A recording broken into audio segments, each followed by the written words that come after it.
Super 8-এর গুরুত্বপূর্ণ এই লড়াইয়ে ভারত এমন এক দাপুটে পারফরম্যান্স দেখিয়েছে যা শুরু থেকে শেষ পর্যন্ত ম্যাচকে পুরোপুরি একতরফা করে দিয়েছে।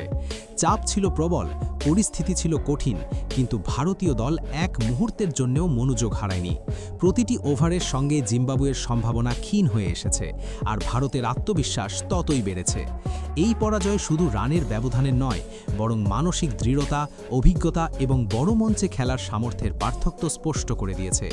ম্যাচ শেষ হওয়ার পর ক্যামেরা যখন জিম্বাবুয়ের অধিনায়ক সিকান্দার রাজার দিকে যায়, তখন তার চোখে ছিল হতাশার ছাপ। তিনি আবেগাপ্লুত হয়ে পড়েছিলেন, কিন্তু সেই আবেগের মাঝেও তিনি যে কথাগুলো বলেছেন তা ক্রীড়াসুলভ মানসিকতার এক উজ্জ্বল উদাহরণ হয়ে থাকবে। তিনি স্বীকার করেছেন যে ভারত তাদের ম্যাচে ফেরার কোনো সুযোগ দেয়নি এবং শুরু থেকে শেষ পর্যন্ত যে তীব্রতা ও শৃঙ্খলার সঙ্গে খেলেছে সেটাই ছিল সবচেয়ে বড় পার্থক্য। তিনি আরও বলেন, ভারত কেবল তারকা খেলোয়াড়দের দল নয়, এটি এমন একটি ইউনিট যেখানে প্রত্যেকে নিজের দায়িত্ব নিখুঁতভাবে পালন করে। ব্যাটিং, বোলিং কিংবা ফিল্ডিং, প্রতিটি বিভাগেই ভারত ছিল এক ধাপে গিয়ে।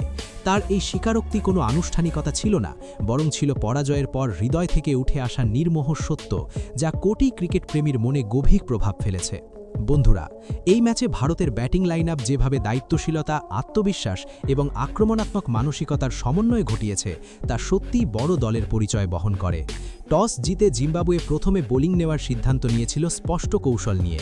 তারা চেয়েছিল শুরুতেই চাপ সৃষ্টি করে ভারতকে 150 থেকে 180 রানের মধ্যে আটকে রাখতে, কিন্তু ভারতীয় ব্যাটাররা শুরু থেকেই সেই পরিকল্পনা ভেস্তে দেয়।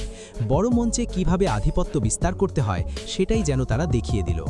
দক্ষিণ আফ্রিকার বিপক্ষে আগের ম্যাচের হতাশা এই ম্যাচে বাড়তি অনুপ্রেরণায় পরিণত হয়েছিল, আর তার প্রতিফলন দেখা গেছে প্রতিটি শটে, প্রতিটি রানে। অভিষেক শর্মা ইনিংসের শুরুতেই নির্ভীক ব্যাটিং করে ম্যাচের সুর ঠিক করে দেন। তার 55 রানের ইনিংস শুধু দ্রুত রান তোলার জন্য নয়, আত্মবিশ্বাসী মনোভাবের জন্যও গুরুত্বপূর্ণ ছিল। ঈশান কিষান 38 রান করে স্কোরবোর্ড সচল রাখেন এবং স্ট্রাইক রোটেশনের মাধ্যমে চাপ বাড়তে দেননি। সূর্যকুমার যাদব 33 রানের ইনিংসে মাঝের ওভারগুলো দক্ষতার সঙ্গে সামলান এবং বোলারদের লাইন লেংথ নষ্ট করে দেন। শেষ দিকে হার্দিক পান্ডিয়া ও তিলক বর্মা ইনিংসকে এক নতুন উচ্চতায় নিয়ে যান।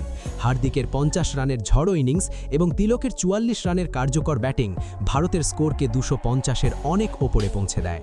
সঞ্জু স্যামসন ছাড়া প্রায় প্রত্যেক ব্যাটারি অবদান রাখেন, যা প্রমাণ করে এটি ছিল সম্পূর্ণ দলগত প্রচেষ্টা। 4 উইকেট হারিয়ে 256 রানের বিশাল সংগ্রহ গড়ে তোলা শুধু সংখ্যার দিক থেকে নয়, মানসিক দিক থেকেও ছিল অত্যন্ত গুরুত্বপূর্ণ। এত বড় লক্ষ্য প্রতিপক্ষের ওপর শুরু থেকেই বাড়তি চাপ তৈরি করে দেয়। 257 রানের লক্ষ্য তাড়া করতে গিয়ে ঝুঁকি নেওয়া ছাড়া উপায় থাকে না, আর ভারতের মতো বৈচিত্র্যময় ও শক্তিশালী বোলিং আক্রমণের সামনে সেই ঝুঁকি নেওয়া যে কতটা কঠিন তা সবাই জানে। সব মিলিয়ে এটি ছিল সুপরিকল্পিত, নিয়ন্ত্রিত এবং পেশাদার মানের এক অসাধারণ ব্যাটিং প্রদর্শনী।